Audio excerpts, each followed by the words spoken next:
مولاي صل وسلم دائما أبدا على حبيبك خير الخلق كلهم. مولاي صل وسلم دائما أبدا على حبيبك خير الخلق كلهم. محمد سيد الكونين والثقلين. محمد. الرحمن الرحيم. الحمد لله رب العالمين، والصلاة والسلام على أشرف الأنبياء والمرسلين محمد وعلى آله وصحبه أجمعين ومن تبعهم بإحسان ودعا بدعوتهم واستنى بسنتهم إلى يوم الدين. سبحانك لا علم لنا إلا ما علمتنا إنك أنت العليم الحكيم. آج آپ حضرات کے سامنے مدنی معاشرے میں نفاق، اسباب و علاج کے عنوان پر مختصراً چند باتیں عرض کی جائیں گی. اللہ تعالی کہنے والے کو اور ناظرین و سامعین کو ان باتوں پر عمل کرنے کی توفیق عطا فرمائے. سب سے پہلی بات یہ ہے کہ نبی اکرم صلی اللہ علیہ وسلم جب تک مکہ مکرمہ میں رہے، آپ صلی اللہ علیہ وسلم کی مخالفت اہل مکہ کی طرف سے کھلے عام تھی. آپ صلی اللہ علیہ وسلم کو اور آپ کے ساتھیوں کو مشرکین کی طرف سے سخت ترین آزمائشوں کا سامنا تھا. لیکن 13 سالہ مدت کے گزر جانے کے بعد اللہ تعالیٰ نے نبی اکرم صلی اللہ علیہ وسلم کو اور آپ کے اصحاب کو مکہ مکرمہ سے مدینہ منورہ ہجرت کرنے کا حکم دیا. جب مدینہ منورہ پہنچنا ہوا تو اس موقع پر وہاں پر بڑے قبیلوں میں اوس و خزرج کا شمار ہوتا تھا.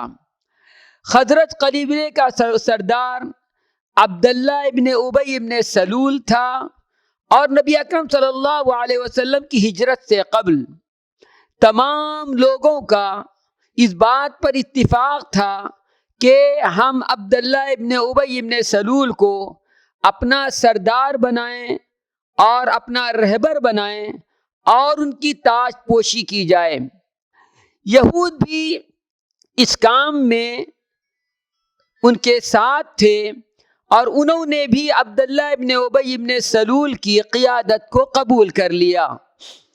جب نبی کریم صلی اللہ علیہ وسلم تشریف لائے اور انصاریوں نے نبی اکرم صلی اللہ علیہ وسلم کی تعلیمات کو دل و جان سے قبول کر لیا اور کھینچے ہوئے اسلام کی طرف جب آنے لگے، تو اس موقع پر عبداللہ ابن ابی ابن سلول نے یہ بات محسوس کر لی. اب اس کی تاج پوشی کا معاملہ خطرے میں پڑ گیا ہے. اب اس کی وہ سرداری اور وہ قیادت کی جو آواز تھی اب وہ سرد پڑ چکی ہے. تو اس موقع پر اس نے وہاں سے ایک تدبیر اور ایک مہم چلائی. ظاہر میں تو اپنے مسلمان ہونے کو اس نے ظاہر کیا، لیکن اندرون میں نبی اکرم صلی اللہ علیہ وسلم کی اور آپ کی تعلیمات کی سخت ترین مخالفت اس کے رگو پے میں سرایت کر گئی تھی. اسی وجہ سے نفاق کو نفاق اسی وجہ سے کہا جاتا ہے کہ یہ نافقہ سے نکلا ہے. گو اپنے لیے 2 بل بناتا ہے اور اپنے دشمن سے بچاؤ کے لیے وہ ایک دوسرا بل بنا لیتا ہے تاکہ خطرے کے موقع پر وہاں سے نکلا جائے اور اپنے لیے نجات کی راہ تلاش کی جائے.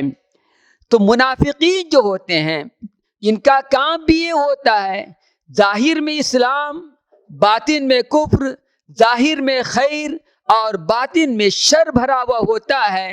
دوغلی پالیسی وہ اختیار کرتے ہیں اور سامنے ایک بات ہوتی ہے اور اندرون کے اندر ایک بات ہوتی ہے۔ حقیقت میں نفاق یہ ظاہری دشمن کے مقابلے میں زیادہ خطرناک اور ان کے ذریعے سے جو نقصان اسلام کو پہنچا ہے وہ مشرکین و کفار جو وعدے طریقے پر اسلام کی مخالفت کرتے تھے اس سے اتنا نقصان پہنچ نہ سکا۔ نبی اکرم صلی اللہ علیہ وسلم نے اپنی تعلیمات میں بلکہ قرآن مجید کی مختلف آیات کے اندر منافقین کی علامات ہمیں بتا دی گئی تاکہ ان کے ضرر سے بچنا اور ان کی مکاری پر متنبہ رہنا ہمارے لیے آسان ہو جائے۔ تو چند وہ صفات جو ان کے اندر پائی جاتی تھی اس کے ذریعے سے ہمیں ان کی شناخت آسان ہو جاتی ہے۔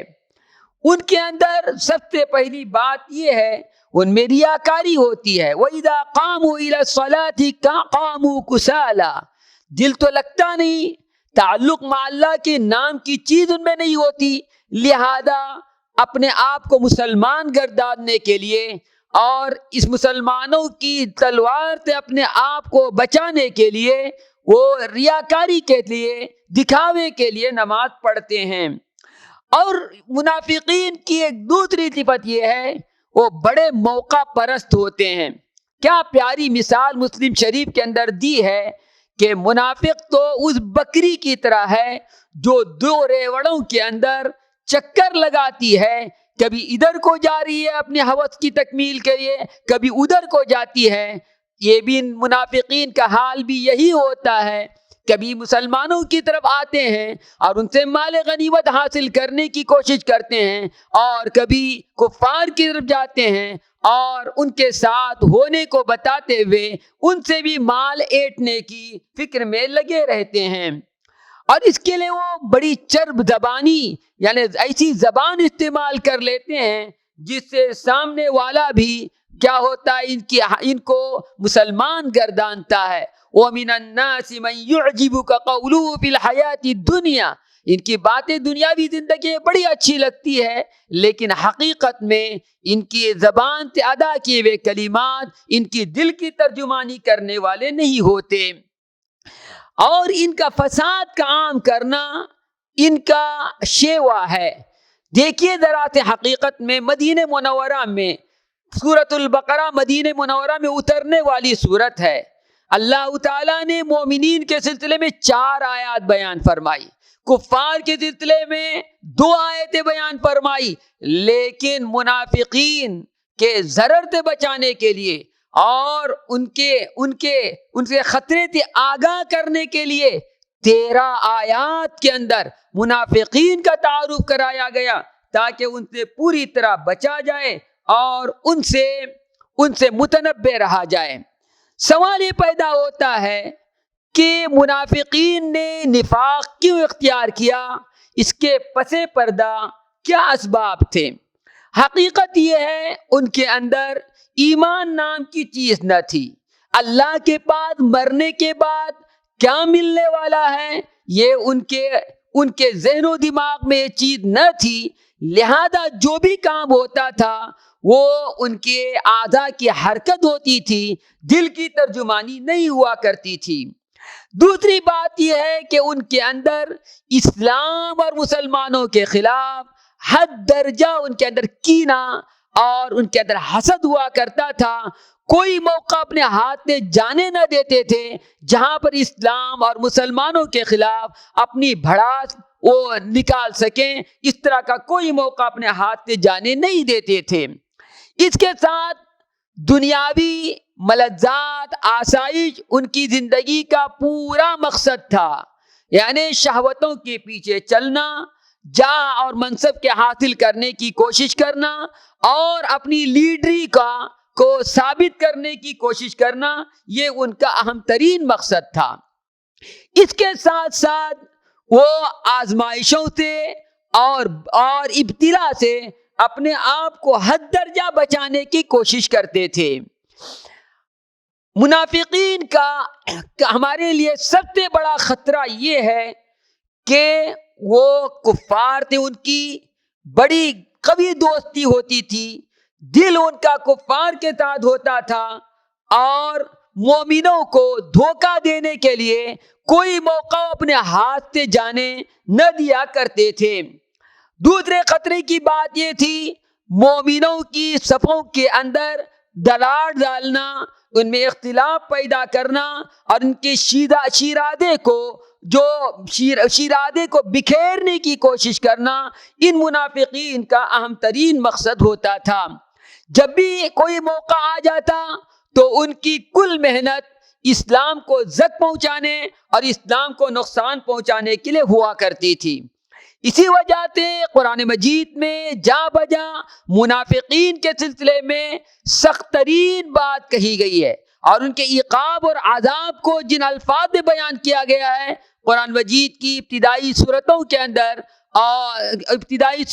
اندر ان آیات کے پڑھنے اور تدبر کرنے سے ہمیں اس کا صاف پتہ چلتا ہے۔ سب سے بڑی بات ہے کہ منافقین کے اللہ تعالیٰ کبھی مغفرت نہیں کرے گا، گناہوں سے ان کی دھلائی کبھی نہ ہو سکے گی، اور اللہ تعالیٰ ان کو انہی لوگوں کے ساتھ شامل کرے گا جن کے لیے جہنم مقدر ہے۔ کفار کے ساتھ، یہودیوں کے ساتھ ان کی اٹھک بیٹھک تھی، لہذا ان کا ظاہری اسلام ان کی نجات کے لیے کافی نہ ہوگا۔ قرآن مجید نے منافقین کے لیے عذاب کے سلسلے میں یہ فرمایا کہ وہ جہنم کے سب سے نچلے درجے میں ہوں گے۔ ان المنافقین فی الدرک الاسفل من النار۔ اسی طرح سے اللہ تعالیٰ نے دنیا میں اپنی رحمت سے ان کو دھتکار دیا، ان کے جتنے بھی اعمال ہوں گے وہ اعمال اللہ تعالیٰ حبط فرمائے گا۔ میں ابھی اپنی بات کی اختتام کی طرف آتا ہوں کہ قرآن مجید کے اندر اور نبی اکرم صلی اللہ علیہ وسلم کی احادیث میں منافقین اور منافقین کے اعمال پر ہمیں متنبہ کیا ہے۔ موجودہ دور کے اندر ہم یہ کہہ سکتے ہیں کہ اللہ کا شکر ہے ہم لوگ نفاق اعتقادی کے شکار نہیں ہیں، لیکن دیکھا جائے تو نفاق عملی جا بجا ہمیں مسلم معاشرے کے اندر نظر آتا ہے۔ جو چیزیں منافقین کے اندر قرون اولیٰ میں پائی جاتی تھی، آج ان لوگوں کے اندر جو اپنے آپ کو مسلمان گردانتے ہیں ان کے اندر وہ چیزیں واضح طریقے پر دیکھی جاتی ہے۔ نبی اکرم صلی اللہ علیہ وسلم نے فرمایا امانت میں خیانت کرنا، گفتگو کرنے میں گالی گلوچ کرنا، بات کرنے میں جھوٹ کا سہارا لینا، موقع پر قسموں کا سہارا لینا، اسی طرح نمازوں کے آنے میں بڑی سستی دکھانا، اور نمازوں میں آنے کا مقصد اپنا نام مسلمانوں کے فہرست میں شامل رکھنا، اور رنگ کا بدلنا، عبادات کریں تو بھی عبادات برائے نام، جس طرح کے مرغی اپنا دانہ چگتی ہے اسی طرح وہ آ کے سجدہ کرتے ہیں۔ یہ چیز واضح طریقے پر آج ہمارے مسلم معاشرے کے اندر پائی جا رہی ہے۔ اس اعتبار سے ہمیں اس بات کی شدید ترین ضرورت ہے کہ ہم منافقین کے حالات کو اپنے مطالعے میں رکھیں اور اس بات کو طے کر لیں کہ نفاق اس قدر خطرناک اور مہلک مرض ہے، اس کے کسی کے جسم میں لگ جائے، کسی کے دل میں یہ مرض لگ جائے تو پھر وہ اس کی عاقبت بھی خراب، دنیا بھی خراب ہے۔ تو اس کا نفاق سے بچنے کا علاج یہی ہے کہ اللہ تعالیٰ سے مدد طلب کی جائے، یا اللہ اس مہلک مرض سے ہماری حفاظت فرما اور ہمیں منافقین کے اعمال سے ہم کو بچا لے۔ دوسری بات یہ ہے ہمارا ایمان اللہ تعالیٰ کے قضاء و قدر پر ہے، لہذا ہم کو یہ بات جان لینی چاہیے دنیا تو زائل ہے، دنیا تو اللہ نے بندگی کے لیے کی دی ہے، جو کچھ یہاں پر کیا جائے گا اسی کے مطابق آخرت میں جزا ہوگی۔ جو اعمال ریاکاری کے لیے نفاق کے طور پر ہوگا اللہ تعالیٰ کے میزان میں اس کا کوئی وزن نہ ہوگا۔ اس کے ساتھ ساتھ منافقین کے حالات جو قرآن مجید میں اور احادیث مبارکہ میں بیان کیے گئے ہیں اور ان کے برے انجام اور سوء عاقبت کو بتایا گیا ہے، اس کو اپنے سامنے لایا جائے تاکہ اس کے ذریعے سے اس مہلک مرض سے بچنا ہم سب کے لیے آسان ہو۔ حقیقت یہ ہے ہمارے اسلاف اور صحابہ تابعین، تبع تابعین، ان کا کہنا یہ ہے کہ ہم نے، حضرت ابن ابی ملیکہ رحمۃ اللہ علیہ کہتے ہیں کہ میں نے 30 صحابہ سے ملاقات کی۔ ابن علیہ رحمۃ اللہ علیہ کہتے ہیں میں نے 70 صحابہ سے ملاقات کی۔ سبوں کو اپنے سلسلے میں نفاق کا اندیشہ تھا، بلکہ حضرت ابو الدرداء، حضرت ابو ایوب انصاری اور اس کے علاوہ حضرت حذیفہ الیمان رضی اللہ عنہم یہ ہمیشہ نفاق سے پناہ مانگتے تھے۔ تو سیرت النبی کی اس مناسبت سے ہم کو اپنے اعمال کا جائزہ لینا ہے۔ اپنے اسلاف نے منافقین اور نفاق کے سلسلے میں جو پہلو اپنایا ہے اس کو اپنے مد نظر رکھتے ہوئے اپنی زندگی کے اندر سدھار لانے اور اس مہلک ترین باطینی قلبی بیماری سے اپنے کو بچانے کی فکر کرنی ہے۔ تاریخ بتاتی ہے ہمیشہ ان منافقین نے اور آستین کے صحابوں سے اسلام کو جتنا نقصان پہنچا ہے، کھلے مخالفین سے اور جن کا شرک اور کفر آیا تھا ان سے اتنا نقصان نہیں پہنچا۔ اللہ تعالی ہم سبوں کو سیرت النبی سے قوی ترین تعلق نصیب فرمائے، نبی کریم صلی اللہ علیہ وسلم کو اسوے کو اپنے لیے مقتدا اور رہنما تصور کرنے کے ہم سب کو توفیق دے، اور یہ سیرت النبی کے ایام ہم سب کے لیے نبی اکرم صلی اللہ علیہ وسلم سے قریب تر اور آپ صلی اللہ علیہ وسلم کے مکمل طریقے کو اپنی زندگی کے اندر جگہ دینے کی توفیق عطا فرمائے۔ وصلی اللہ علی نبینا محمد وعلی آلہ وصحبہ اجمعین والحمد للہ رب العالمین۔ مولاي صل وسلم دائما أبدا على حبيبك خير الخلق كلهم